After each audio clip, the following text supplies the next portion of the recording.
Hai pecinta film horor, gimana kabar kalian semua? Balik lagi di Teyuga Channel.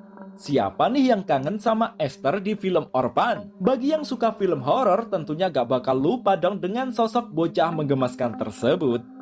Setelah sekian lama kita nungguin tingkah sadis si Esther, akhirnya dia muncul lagi Jess di film terbarunya yang berjudul Orphan The First Kill. Film ini merupakan prequel ya Jess, alias menceritakan kisah sebelum terciptanya film Orphan yang pertama yang dirilis tahun 2009 silam. Orphan The First Kill ini juga kembali dibintangi oleh Isabelle Fuhrman yang juga berperan di film pertamanya. Selain itu, didukung juga oleh artis dunia, Julie Stiles dan Rossif Sutherland. Gimana? Sudah siap melihat tingkah mengemaskan si Esther? Langsung saja kalian simak alur ceritanya.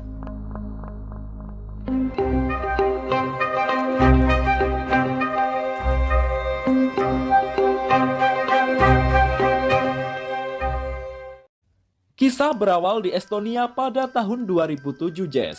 Di tengah hujan salju yang dingin, datanglah seorang wanita ke rumah sakit jiwa Sarne. Wanita itu bernama Anna yang merupakan seorang instruktur terapi seni. Setelah masuk, Anna diperiksa oleh petugas rumah sakit, lalu dibawa dokter untuk menemui seorang pasien yang bernama Lena. Belum juga sampai di kamar Lena, dokter lain datang memberitahu bahwa Lena tidak ada di kamarnya. Dokter itu pun segera menyalakan alarm perintah untuk mengunci semua pintu rumah sakit. Sedangkan Anna dibawa ke tempat yang dirasa aman, serta dijelaskan jika Lena adalah pasien yang paling berbahaya. Bahkan para instruktur pendahulu Anna tak ada yang berhasil menanganinya.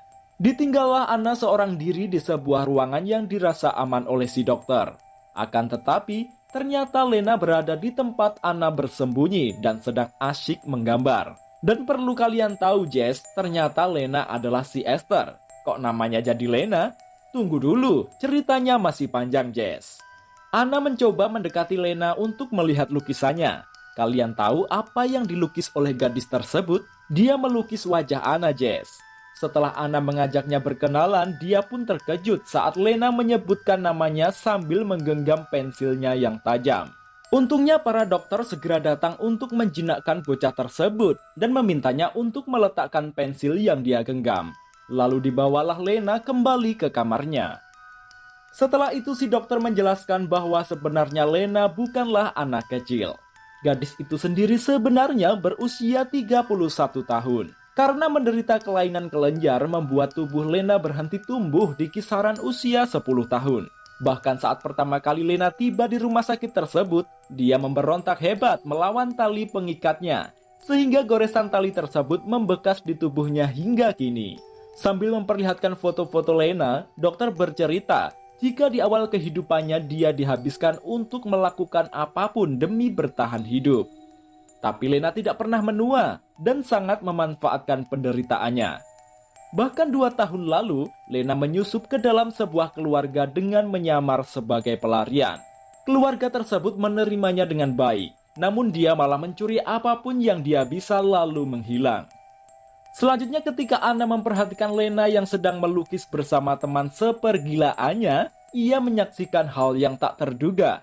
Seperti bisa mengendalikan seseorang, Lena meminta teman gilanya yang bernama Iti untuk menyerang Anna.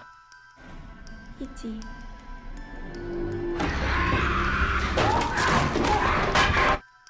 Untungnya, petugas berhasil menghalangi wanita sinting tersebut. Kemudian selanjutnya di dalam kamar Lena asik menonton televisi. Tak lama setelah itu datanglah petugas mengantarkan sebuah kardus untuk Lena.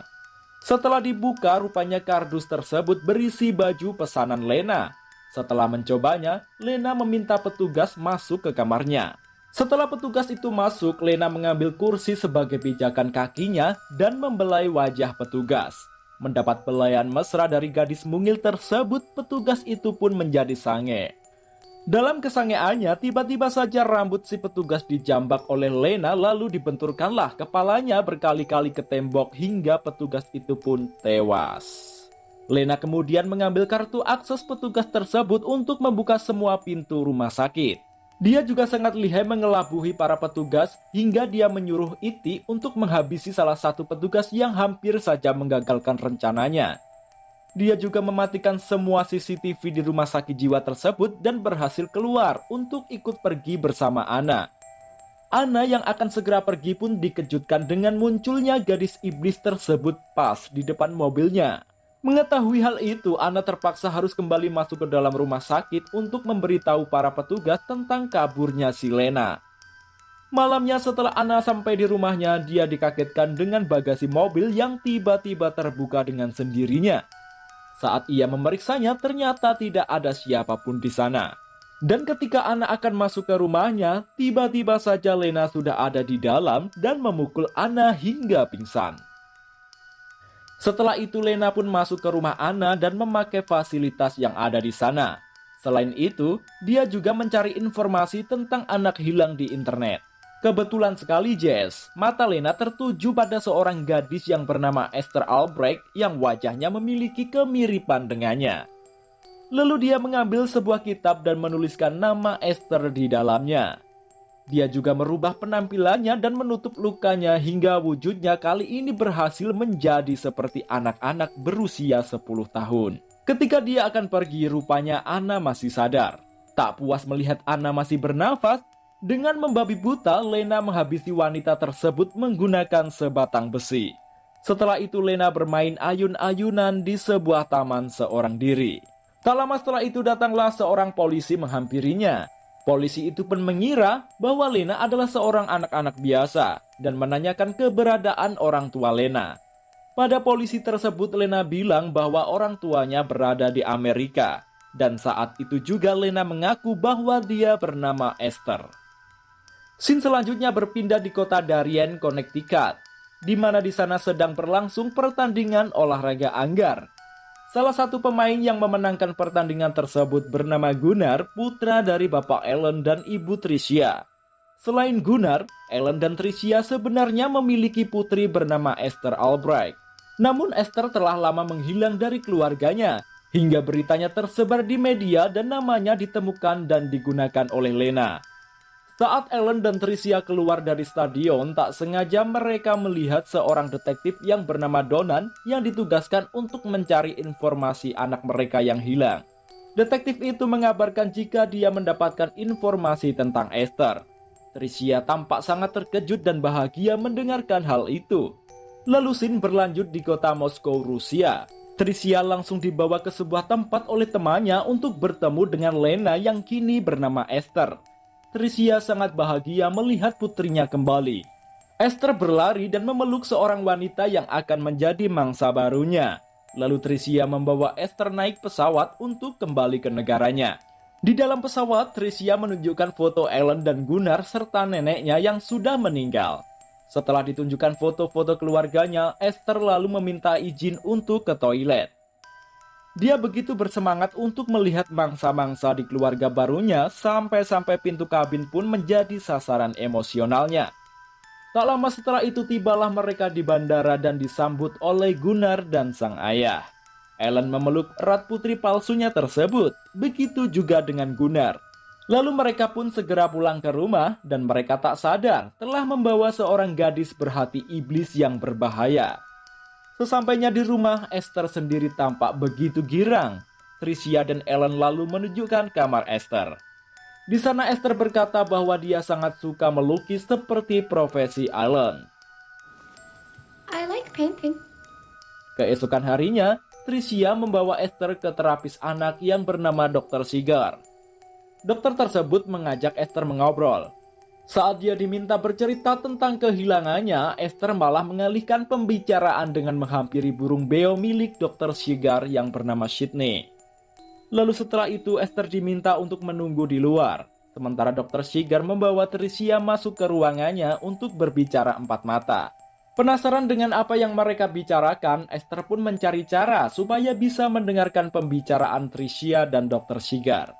Dia masuk ke ruangan resepsionis dan membuat masalah di sana, sehingga si resepsionis keluar dari ruangannya. Esther menekan tombol speaker yang membuat pembicaraan Tricia dan dokter terdengar dari luar. Ketika Esther mendengar Dr. Sigar bilang bahwa dia salah memanggil burung miliknya dan seperti kepura-puraan, Esther kembali membuat masalah dan berteriak. Tricia pun menghampirinya dan Esther berpura-pura diserang anak kecil yang ada di sana dan lengan bajunya robek. Akhirnya Tricia pun membawanya pulang. Setelah sampai di luar gedung terapis, Esther tak sengaja melihat detektif Donan seperti sedang memata-matainya. Lalu sesampainya di rumah, Ellen mengajak Esther ke studio lukis miliknya. Ellen sendiri merupakan seorang pelukis yang sangat terkenal. Esther begitu terpukau melihat lukisan milik Ellen. Tak sengaja, Esther membuka kain yang menutupi papan yang di dalamnya terdapat tempelan-tempelan clipping tentang Esther asli yang hilang dan juga gambar detektif Donan. Namun Ellen tak memberitahu siapa mereka yang ada di dalam gambar-gambar tersebut. Ellen mengalihkannya dengan meminta Esther menunjukkan bakat melukisnya. Esther memutuskan untuk melukis wajah Ellen. Ellen terkejut dong dengan karya seni gadis tersebut. Selanjutnya, saat Tricia masuk ke kamar Esther dan ingin melihat kitabnya, dengan cepat Esther meminta kitab tersebut yang katanya privasi. Lalu Esther mengambil buku diary milik Esther yang asli dan membacanya. Dari situ dia belajar cara berkata Esther yang asli pada ibunya. Dia pun lalu menerapkan kata-kata itu pada Tricia saat mereka tengah makan malam bersama. Mendengar ucapan Esther, Tricia tampak terenyuh Jess. Tak lama setelah itu, datanglah detektif Donan ke rumah mereka untuk menyapa Esther. Namun Esther malah memilih menyingkir dan nguping pembicaraan keluarganya dengan detektif. Suatu malam, Ellen dan Tricia pergi untuk kondangan Jess, dan pastinya mereka meminta Gunnar untuk menjaga Esther. Namun sepemergian orang tuanya, Gunnar malah berpesta ria bersama teman-temannya di halaman rumah. Melihat Gunnar berpesta, Esther pun tak kuat menahan diri untuk ikut bergabung. Kehadiran Esther pun tentu tak diterima oleh Gunnar dan diminta untuk pergi. Tiba-tiba bel pintu berbunyi. Rupanya yang datang ialah detektif Donan yang ingin bertemu dengan Ellen. Sayangnya Ellen dan Tricia sedang tidak ada di rumah Jess. Sebelum pergi, detektif tersebut meminta izin Gunnar untuk ke toilet. Akan tetapi, dia malah masuk ke kamar Esther dan mengambil sebuah piringan hitam di sana. Esther yang melihat detektif itu keluar dari kamarnya, dia langsung memeriksa barang-barang apa yang hilang. Dia pun emosi melihat piringan hitam miliknya hilang dan bergegas mengejar detektif tersebut. Sementara Tricia yang baru pulang dari acaranya kebingungan mendapati Esther tidak ada di kamarnya. Dia lalu mengambil kitab milik Esther dan membukanya. Tricia terkejut dong mendapati foto diri dan suaminya terselip di kitab tersebut dengan wajah dirinya yang dicoret-coret. Selain itu juga terdapat foto detektif Donan. Yang lebih membuat Tricia heran, di dalam kitab itu tertulis Rumah Sakit Jiwa Sarne. Kemudian detektif Donan menganalisa sidik jari milik Esther palsu yang menempel di piringan hitam dengan sidik jari milik Esther yang asli. Tentu saja hasilnya tidak ada kecocokan dong, Jess. Sayangnya sebelum detektif Donan membocorkan berita itu pada Ellen dan Tricia, Esther berhasil menghabisi detektif tersebut di rumahnya dengan brutal. Sebelum tewas, detektif Donan mengatakan bahwa Tricia tahu kalau Esther adalah palsu. Akan tetapi entah kenapa tiba-tiba Tricia datang dan menembak detektif Donan berkali-kali hingga tewas. Setelah tahu yang sebenarnya, Tricia langsung menginterogasi Esther semasih di rumah detektif Donan. Mendengar perkataan Tricia, Esther meminta untuk dibiarkan pergi. Namun Tricia tak akan membiarkan itu terjadi begitu saja, Jess. Dia memiliki sebuah rencana yang tidak diketahui oleh Esther. Karena Esther sudah menipu untuk masuk ke dalam keluarganya, maka dia harus memainkan perannya dalam permainan yang telah dia buat. Tricia memberikan pilihan pada gadis itu untuk tetap menjadi Esther dan harus menjalani hidup seperti yang semua orang inginkan, atau dia akan dikirim kembali ke Estonia dengan borgol. Dan Esther ternyata setuju untuk tetap menyamar menjadi Esther yang asli. Tricia kemudian meminta bantuan Esther untuk membuang mayat detektif Donan ke dalam sebuah sumur dan kembali ke rumah. Tanpa memberitahu Ellen, Tricia menceritakan tentang Esther yang sebenarnya pada Gunnar. Tricia bilang pada putranya agar terus mengawasi si Esther, dan jika saat waktunya sudah tepat, mereka akan mengakhiri sandiwara tersebut. Esok harinya Tricia dan Ellen kembali membawa Esther ke Dr. Seeger. Di sana Esther harus bersandiwara seperti apa yang diinginkan Tricia. Dr. Seeger pun memberikan kabar bahwa Esther menunjukkan pandangan hidup yang lebih baik. Setelah kembali ke rumah, Tricia mempersiapkan segalanya untuk Esther agar terlihat sempurna saat teman-teman Tricia datang untuk melihatnya. Hingga kemudian tibalah waktunya Esther diminta bermain piano dengan sempurna di hadapan rekan-rekan Tricia. Saat waktu makan malam tiba, Tricia memasukkan racun ke dalam makanan milik Esther. Namun belum sempat memakannya, Esther meminta izin untuk masuk ke kamar. Tricia pun mengizinkannya dan meminta Esther membawa makanannya ke kamar. Akan tetapi di kamar pun Esther tak menyentuh makanan tersebut dan malah memberikannya pada tikus peliharaannya. Selanjutnya, Ellen membawa Esther ke studio lukisnya di malam hari. Tricia yang melihat kemesraan mereka pun dibuat cemburu dong, Jess. Tak lama kemudian, Ellen meninggalkan Esther sendirian di studio. Tricia langsung menghampirinya dan memberikan kata-kata yang mungkin panas di telinga Esther. Setelah kembali ke kamarnya, Esther melihat tikusnya mati setelah menyantap masakan dari Tricia. Dan dia pun menjadi emosi. Pagi harinya tiba-tiba saja Esther menyiapkan banyak hidangan sarapan untuk keluarga barunya. Namun Tricia tak mau menyentuh sedikit pun masakan dari Esther. Karena Ellen memaksa, akhirnya Tricia meminum jus buatan Esther. Akan tetapi setelah sedikit meminumnya, Tricia lalu membuangnya. Dia pun muntah-muntah karena di dalam jus tersebut ternyata berisi bangkai tikus peliharaan Esther. Lalu tibalah waktunya Ellen pergi ke galeri lukisnya. Dia membawa keluarganya termasuk Esther ke stasiun untuk mengantarnya. Ketika Ellen menyuruh Esther untuk ke peron, dia melihat Tricia dan Gunnar berdiri di samping rel. Timbullah niat jahat di otak bocil biadab tersebut. Dia segera menghampiri mereka dan berniat untuk mendorongnya saat kereta akan melintas. Untungnya dia tertabrak seorang pria yang lewat di depannya. Tricia dan Gunnar pun kali ini lolos dari maut, Jess. Setelah Ellen pergi, Tricia membawa Esther pulang. Namun tiba-tiba Esther menarik tas milik Tricia hingga kemudian tas tersebut terlempar. Namun Esther berhasil mengambil parfum dari tas tersebut dan menyemprotkannya ke mata Gunnar yang berusaha merebut tas ibunya. Esther lari secepat mungkin dan kabur membawa mobil milik Tricia. Tricia pun langsung menelepon polisi untuk mengejar Esther. Hingga pada akhirnya dia pun kembali tertangkap. Polisi tersebut langsung mengantar Esther ke rumah Tricia. Kini saatnya Tricia berniat mengakhiri semuanya. Dengan mengajak Gunnar, Tricia akan membunuh Esther lalu memanipulasinya sehingga dia tampak bunuh diri. Ternyata Esther kembali berhasil meloloskan diri dengan memukul Gunnar yang memeganginya. Gunnar berhasil menangkap Esther lalu tak sengaja dia melemparnya hingga terguling-guling dari tangga dan tak sadarkan diri. Ketika Tricia menerima telepon dari Ellen yang khawatir tentang keadaan Esther, tiba-tiba saja bocah tenggil tersebut sudah menghilang.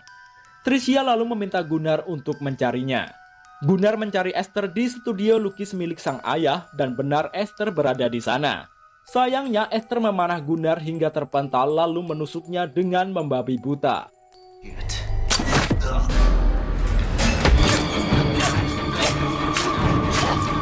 Gunnar pun akhirnya harus tewas di tangan adik palsunya. Tak berapa lama kemudian Tricia datang. Dia terkejut melihat putranya sudah tak bernyawa bersimbah darah di tangan Esther. Tricia lalu berusaha sekuat tenaga untuk menghabisi Esther.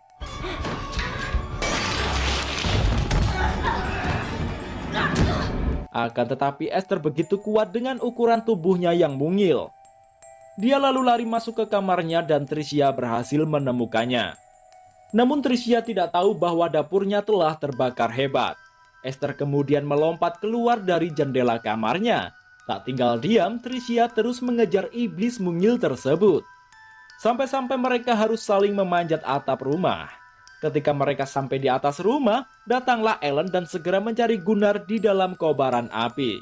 Sedangkan akibat pertengkaran tersebut, Tricia dan Esther sama-sama terpeleset. Tetapi mereka dapat bergelantung di bibir atap rumah. Ellen yang melihat mereka segera berusaha untuk menyelamatkannya. Tricia sempat mengatakan kebohongan Esther pada Ellen. Namun karena pegangannya melemah, akhirnya Tricia terjatuh dan tewas seketika. Ellen kemudian berhasil menyelamatkan Esther. Akan tetapi tak lama setelah itu rahasia Esther terbongkar karena tak sengaja gigi palsunya terlepas ketika Ellen memegang wajahnya. Ellen pun marah dan kecewa. Namun bisa-bisanya Esther bilang bahwa dia melakukannya hanya untuk mereka berdua dan dia begitu sangat mencintai Ellen. Karena Ellen berontak, Esther juga mendorongnya, dan Ellen pun tewas di samping sang istri. Di scene terakhir dan di tengah rumah yang terbakar, Esther bersolek diri lalu dengan santainya dia keluar dari rumah tersebut. Kemudian terlihat Esther sudah berada di kantor polisi dan terdengar pembicaraan dua orang yang tertipu dengan kisah dan penampilan Esther yang polos. Sampai-sampai orang tersebut menghubungi agen adopsi terkemuka hanya untuk Esther. Dengan senyum gembiranya membuat film ini pun berakhir. Itu tadi just alur cerita film Orphan The First Kill. Terima kasih ya sudah menonton sampai habis. Sampai ketemu di video selanjutnya.